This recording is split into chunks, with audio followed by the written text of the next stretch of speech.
নমস্কার বন্ধুরা, আর জি কুকিং চ্যানেলে আপনাদের সবাইকে স্বাগত।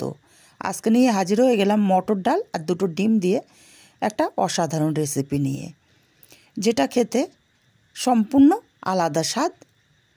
তো চলুন শুরু করা যাক। আমি বেশ কিছুটা মটর ডাল আগের দিন রাতে ভিজিয়ে রেখেছিলাম। সেই মটর ডালটা আলাদা বাটিতে তুলে নিয়ে দুটো ডিম ভেঙে দিলাম। এখন ডিম আর মটর ডালটা সরাসরি মিক্সচার জারে দিয়ে দেব। এখানে জলের ব্যবহার করব না। এখানে দিয়ে দেব 3টে কাঁচা লঙ্কা আর কয়েক দানা চিনি দিয়ে দিলাম। এবার ঢাকাটা বন্ধ করে মিহি করে পেস্ট করে আমি আলাদা পাত্রে ঢেলে নিলাম। এবার এখানে দিয়ে দেব 1/2 চামচ হলুদ আর দেব 1.5 চামচ বেসন। বেসনের পরিমাণটা খুব বেশি দেয়া যাবে না, 1 থেকে 1.5 চামচ।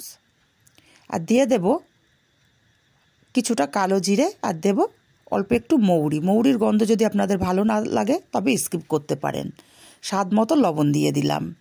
খুব ভালো করে সব কিছু মিশিয়ে নেব। খুব ভালো করে মিশিয়ে নিয়েছি।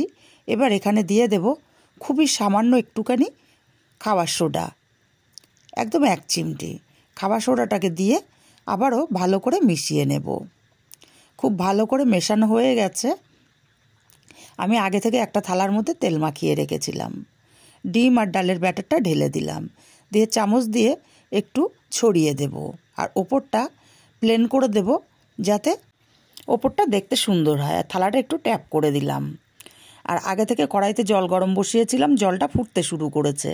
এখন কড়াইয়ের মাঝখানে একটা স্ট্যান্ড বসিয়ে দিয়ে ডিম আর ডালের ব্যাটারের থালাটা বসিয়ে দেব আর ঢাকা দিয়ে 10 মিনিট ভাপিয়ে নেব। 10 মিনিট পর ঢাকাটা খুলে চেক করে নিতে হবে। দেখুন হাতে একটুও আটকে যাচ্ছে না। এখন থালাটাকে নামিয়ে পুরোপুরি ঠান্ডা করে নিতে হবে। পুরোপুরি ঠান্ডা হয়ে গেছে। এখন এগুলোকে পিস করে কেটে নেব। আমি একটু বড় সাইজের পিস করছি। আপনারা আপনাদের পছন্দ মতো ছোট বড় যেমন খুশি পিস করে কেটে নিতে পারেন। আমি এগুলোকে স্কোয়ার শেপ দেব। আপনারা আপনাদের পছন্দ মতো চৌকো বা যে কোনো শেপ দিয়ে কেটে নিতে পারেন। সম্পূর্ণটা আমি কেটে নিয়েছি। এখন তুলে দেখিয়ে দেব।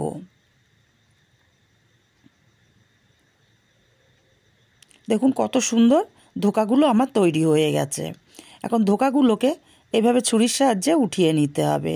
সব ধোকাগুলো একইভাবে উঠিয়ে নেব। সব ধোকাগুলো আমি একসাথে উঠিয়ে নিয়েছি। এবারে কড়াই গরম করে দিয়ে দেব বেশ কিছুটা তেল। তেলটাকে গরম করে নিয়ে আমি এক এক করে ধোকা এখানে দিয়ে দেব। তবে সব ধোকা আমি একসাথে দেব না, কিছুটা দেব ভেজে নিয়ে আবার দ্বিতীয় ব্যাচে আবার কিছুটা দিয়ে ভেজে নেব।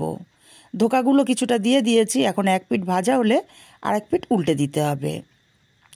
আর উল্টে পাল্টে এগুলো একটু কালার করে ভেজে নিতে হবে। দেখুন সুন্দর কালার করে ভেজে নিয়েছি। এখন ধোকাগুলোকে উঠিয়ে নিতে হবে তেল ঝরিয়ে। আর বাকি ধোকাগুলো একইভাবে ভেজে নেব।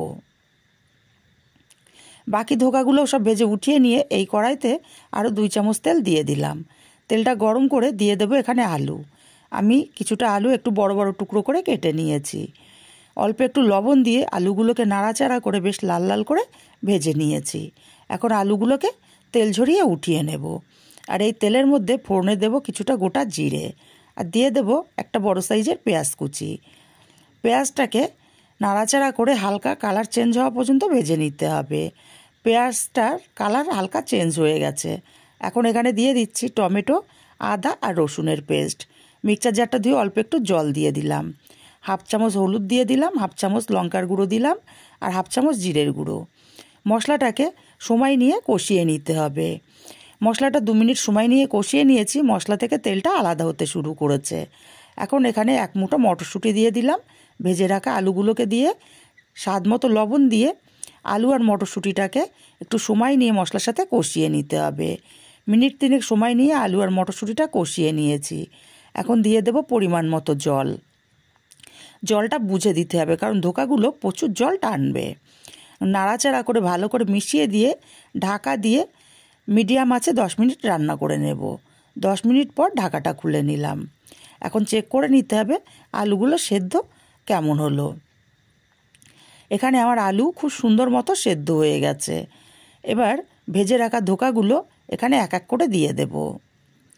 ধোকাগুলো সব দিয়ে নাড়াচাড়া করে মিশিয়ে দিয়ে আমি আরও 4 থেকে 5 মিনিট ধোকাটাকে ফুটিয়ে নেব। 5 মিনিট পরে দেখুন ধোকায় ঝোল টেনে ঝোলটা কিন্তু অনেকটাই কমে গেছে। আবার ঠান্ডা হলে এতটা ঝোল থাকবে না। এই পর্যায়ে আমি দিয়ে দেব বেশ কিছুটা ধনেপাতা কুচি, আর দেব সামান্য একটু শাহি গরম মশলার গুঁড়ো। গরম মশলা আর ধনেপাতা কুচিটাকে দিয়ে খুব ভালো করে নাড়াচাড়া করে মিশিয়ে দিতে হবে। এবার আমি কড়াটা নামিয়ে সরাসরি ধোকা ভাজার থালার মধ্যে তরকারিটাকে ঢেলে নিলাম।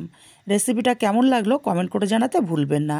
ভালো লাগলে কাছের আত্মীয় স্বজন বন্ধুবান্ধবের কাছে শেয়ার করতে ভুলবেন না।